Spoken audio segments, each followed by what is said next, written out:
hak-hak wanita terancam. Mereka tak bisa menemukan pria yang bisa mereka percaya untuk merawat mereka. Aku pernah mengalami ini. Wanita Afghanistan tidak hanya diberi hak oleh Barat. Asal kalian tahu, jika saya seorang wanita, saya tidak mau. Wah, saya sudah siap sayang, ayo pergi. Wanita yang tidak menggunakan hijab perlu diidentifikasi terlebih dahulu dan mereka harus dihukum. Mayoritas Muslim semakin kuat. Jadi di Inggris, jumlah mu'alaf wanita 2 kali lipat lebih tinggi dari pria. Di Amerika, jumlahnya 4 kali lipat. Islam mengatakan bahwa wanita harus mengenakan hijab. Bukankah ini sebuah penindasan? Wanita yang masuk Islam, kemudian mereka mengenakan hijab. Mereka sering memberitahu bahwa untuk pertama kalinya, kamu tahu, mereka diperlakukan dengan hormat dan martabat yang tak pernah mereka alami sebelumnya. 1400 tahun yang lalu, aku berpendapat bahwa Nabi Muhammad SAW adalah pemimpin dunia pertama yang berdiri dan berpidato di mana beliau menyampaikan wanita memiliki hak. Rasanya tidak ada pemimpin dunia pria lainnya yang pernah melakukan itu.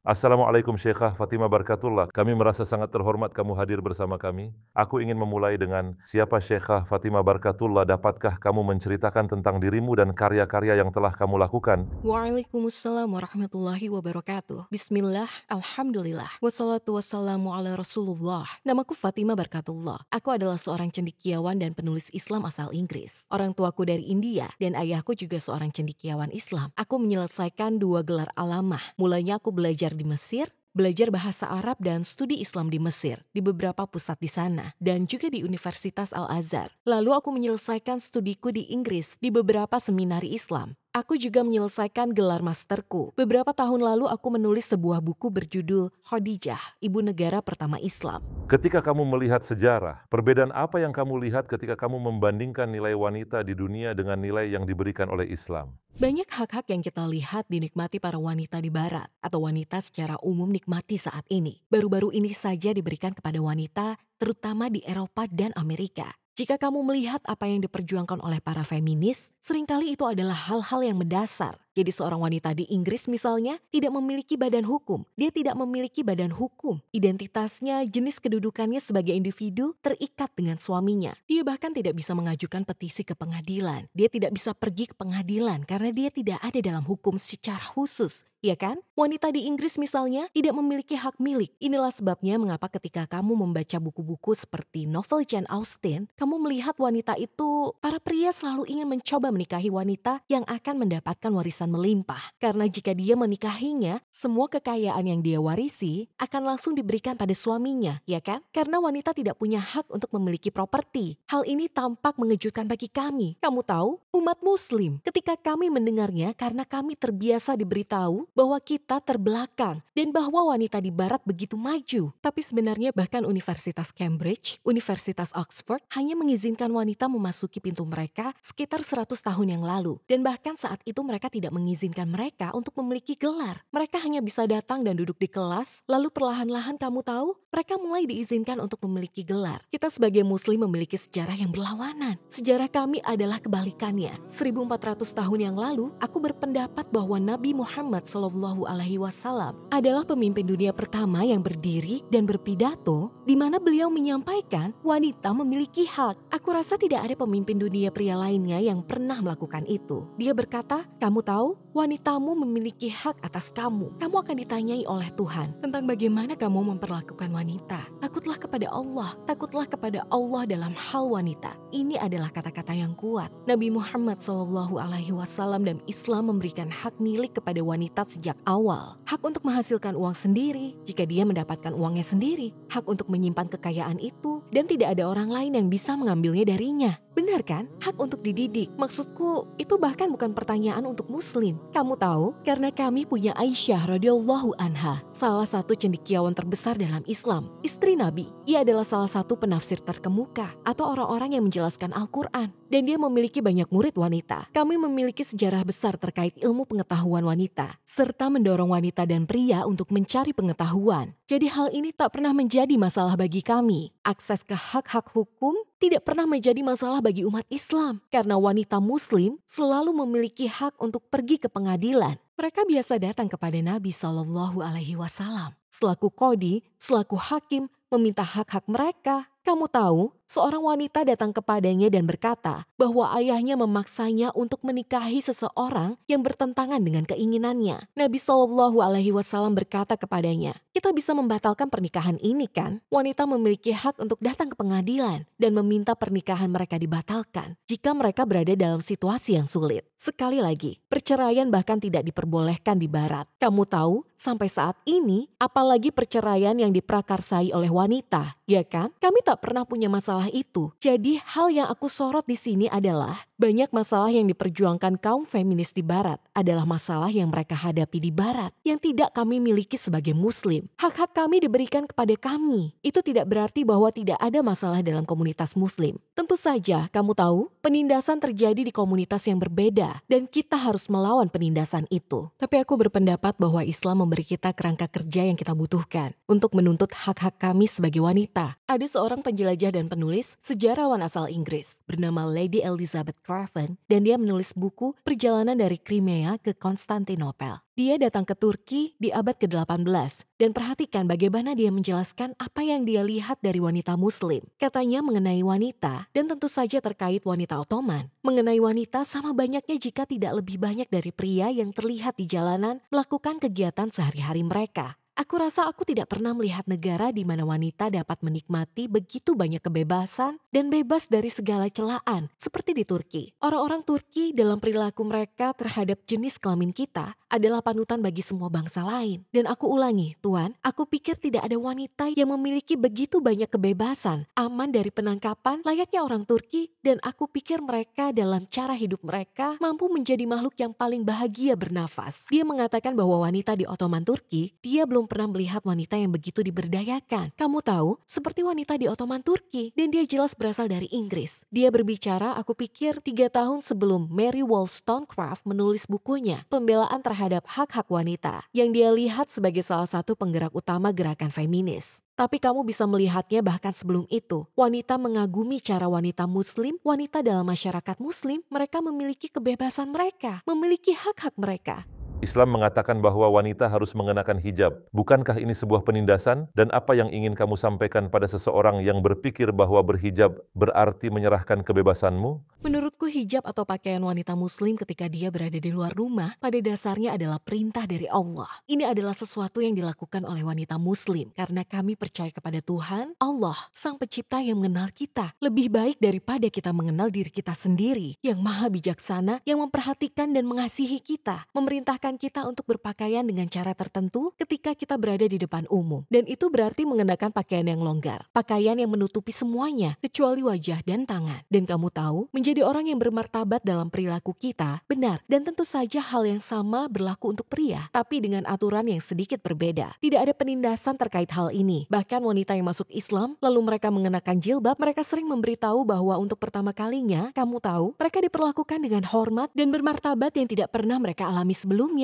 Yang sebenarnya terjadi adalah aturan ini memaksa pria yang berinteraksi dan bekerja denganmu untuk menerima apa yang kamu katakan dan caramu berpikir dengan lebih serius. Dan hal itu semacam menghilangkan ketegangan seksual dari ruang publik. Aku tahu bahwa di Barat, kamu tahu, atau di beberapa komunitas, orang berpikir bahwa kami melebih-lebihkan hal ini. Kami melebih-lebihkan hal terkait seksualisasi ruang publik. Tapi sebenarnya ketika kamu melihat statistik, kamu akan menemukan bahwa karena pekerjaan, karena percampuran bebas di tempat kerja, dan wanita, seperti kamu tahu, wanita tidak pergi bekerja dengan berpakaian sopan. Mereka diharapkan untuk memakai sepatu hak tinggi, mereka diharapkan memakai riasan wajah, bahkan ada lebih banyak tekanan pada wanita dalam cara mereka berpakaian daripada pria. Percampuran semacam itu percampuran yang bebas, yang mengarah pada ketertarikan seksual satu sama lain, dan lainnya telah menyebabkan begitu banyak perselingkuhan, menyebabkan hancurnya keluarga. Jadi untuk mencegah hal itu, untuk mencegah semua hal-hal yang merugikan seperti itu, salah satu langkah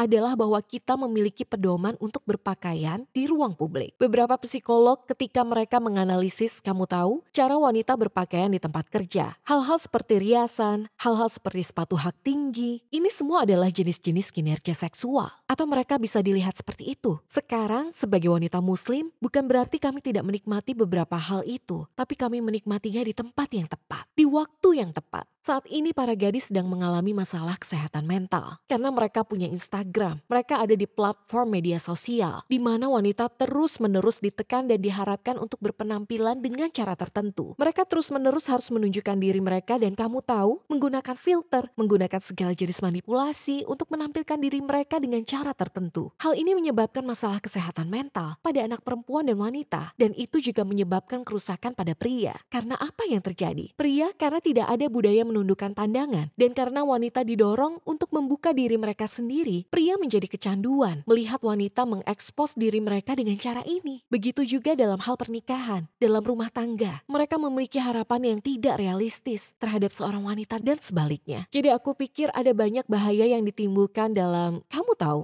ketidaksopanan yang ada di masyarakat saat ini. Dan Islam berusaha untuk menghapus semua itu. Jika ada seorang wanita non-muslim yang sedang menontonmu sekarang, dia merasa Islam itu logis dan ingin menjadi seorang muslim, tetapi merasa sangat sulit untuk mengenakan jilbab. Apa yang ingin kamu sampaikan pada orang itu? Towards Eternity membutuhkan dukunganmu. Kami organisasi non-profit yang bertujuan menyebarkan pesan Islam ke seluruh dunia dalam 10 bahasa. Dengan dukunganmu, kamu bisa membantu banyak orang menjadi mu'alaf, meninggalkan yang haram, memulai salat, menggunakan hijab, belajar membaca Al-Quran dan sebagainya. Dan jadilah bagian dari semua amal baik ini, insya Allah. Mari berdonasi ke towardseternity.com dan jangan lewatkan kesempatan emas ini.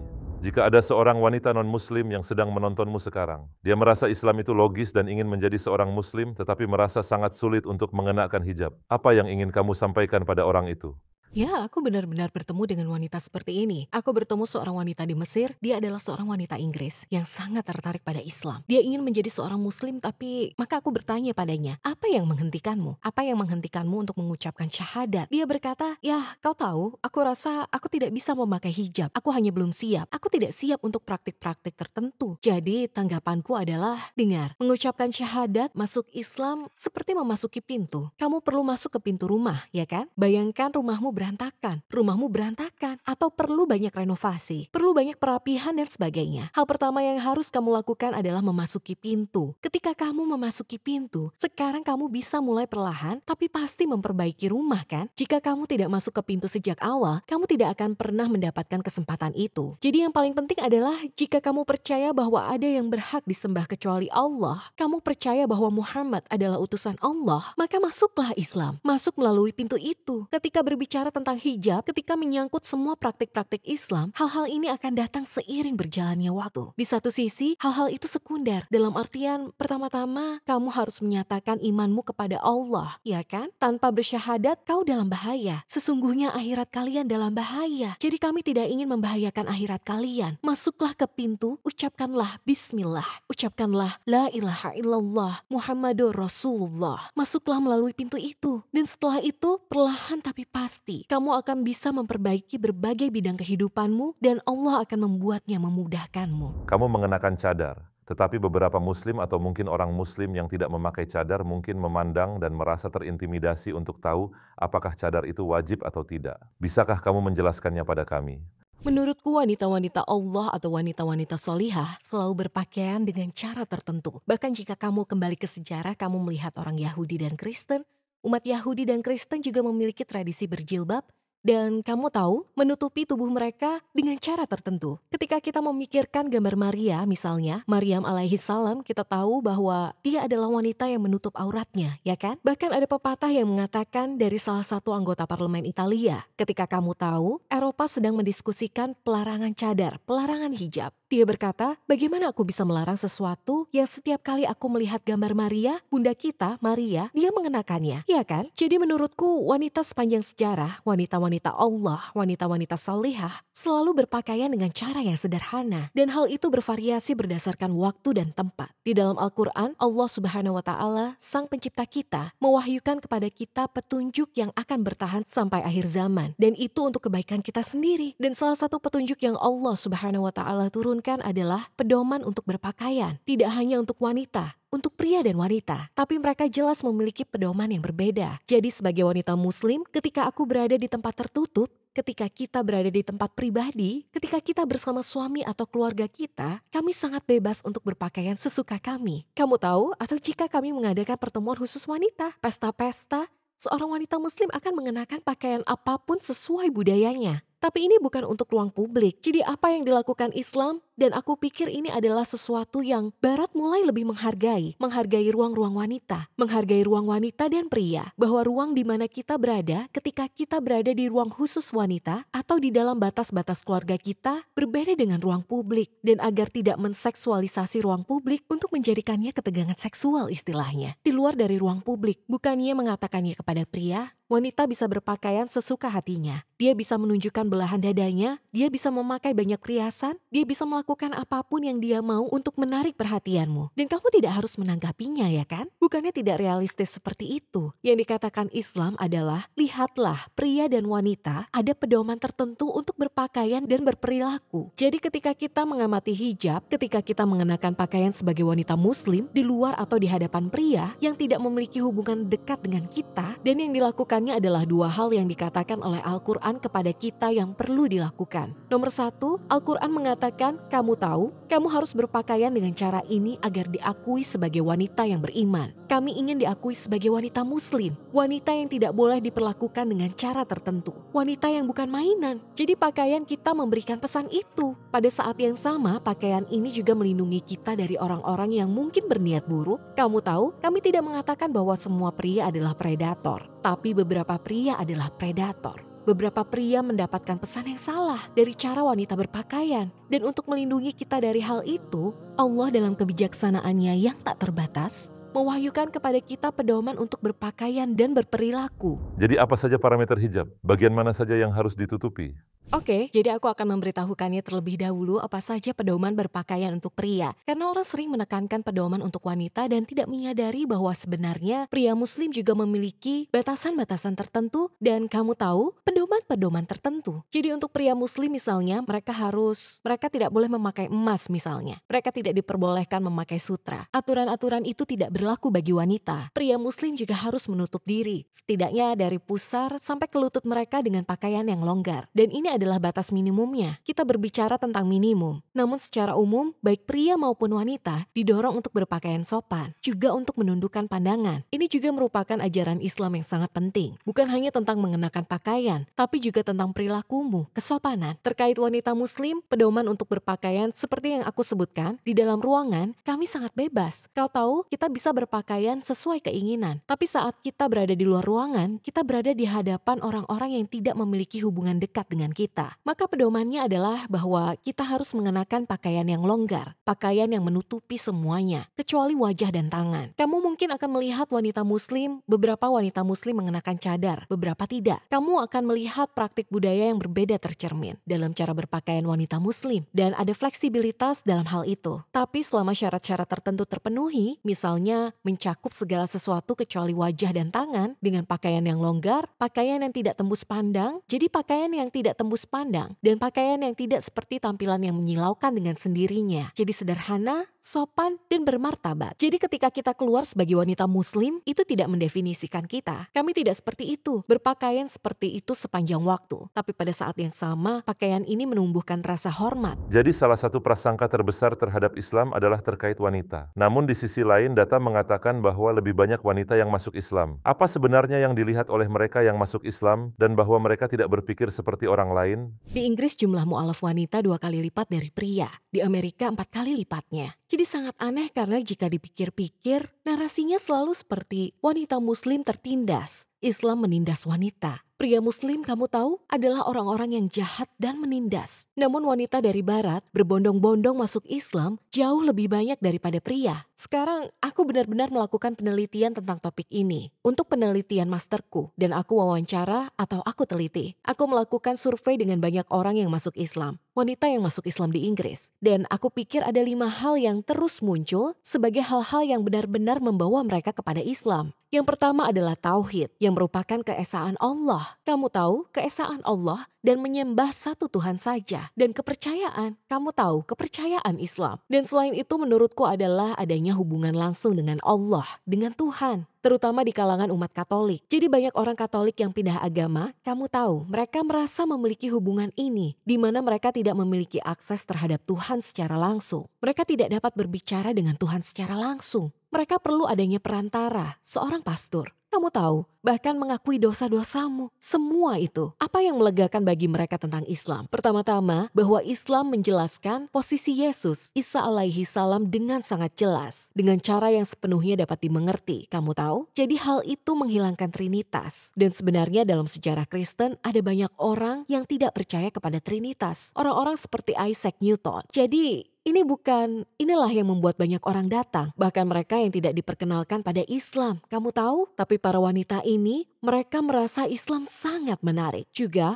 fakta bahwa mereka dapat berbicara dengan Allah secara langsung. Mereka tidak perlu menemui pastor. Mereka tidak butuh perantara. Itulah hal besar pertama yang membawa wanita masuk Islam. Hal kedua yang membawa wanita kepada Islam adalah percaya atau tidak maskulinitas Muslim. Oke? Jadi para wanita sering mengatakan bahwa mereka tidak pernah menjumpai pria selayaknya pria Muslim yang mereka jumpai. Jadi perilaku yang baik dari para pria Muslim yang mereka temui, kamu tahu, bersikap hormat. Tidak ingin memiliki hubungan dengan mereka. Tidak hanya mencoba untuk menarik mereka, memanfaatkan mereka, membuang mereka. Begitu banyak dari mereka yang memiliki pengalaman negatif dengan pria. Dan mereka akhirnya menyimpulkan bahwa satu-satunya hal yang diinginkan pria dari wanita, kamu tahu, satu hal pada dasarnya, untuk eksploitasi. Dan ketika mereka bertemu dengan pria Muslim dan melihat seperti apa keluarga Muslim misalnya, dan peran pria Muslim dalam keluarga itu, yang sangat menarik bagi mereka. Hal ketiga yang membawa wanita masuk Islam adalah prospek kehidupan tanpa minuman keras dan kehidupan yang bersih. Kamu tahu, begitu banyak kehidupan orang di Inggris, Amerika, dan di negara-negara barat pada umumnya dirusak oleh alkohol.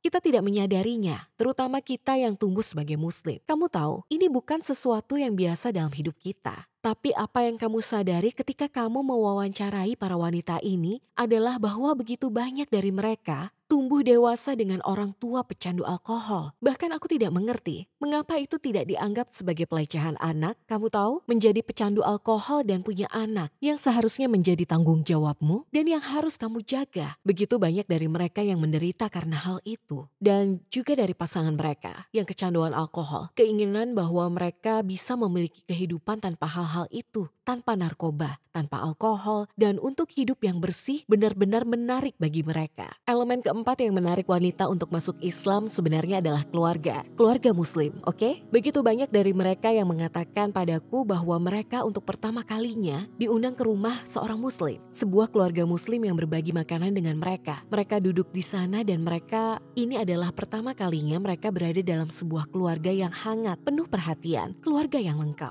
Jadi aku pikir fakta yang sayangnya di negara-negara seperti Inggris, kamu tahu, kita punya ungkapan broken Britain. Karena kamu tahu begitu banyak keluarga yang hancur. Aku pikir tahun lalu adalah tahun pertama di mana sebagian besar anak-anak lahir di luar pernikahan. Dan yang kami temukan adalah Natsen, sebuah organisasi survei dan statistik. Mereka mengatakan bahwa 1 juta anak di Inggris sama sekali tidak memiliki figur pria dalam hidup mereka. Jadi kamu dapat melihat apa yang dimaksud dengan broken Britain, ya kan? Terlihat bagus dari luar. Tapi sayangnya apa yang terjadi di dalam adalah kerusakan masyarakat. Ada kehancuran keluarga. Dan para wanita ini ketika mereka pertama kali memasuki rumah seorang Muslim atau ketika mereka disambut ke dalam komunitas Muslim dan mereka melihat bahwa sebenarnya ini adalah norma dalam komunitas Muslim, ya kan? Memiliki keluarga yang utuh atau bahkan hanya memiliki keluarga yang benar-benar peduli, berkumpul bersama. Kamu tahu, semua hal yang kita anggap remeh, hal ini benar-benar membuat mereka tertarik pada Islam karena mereka menginginkannya. Dan faktor besar terakhir yang aku temukan dalam penelitianku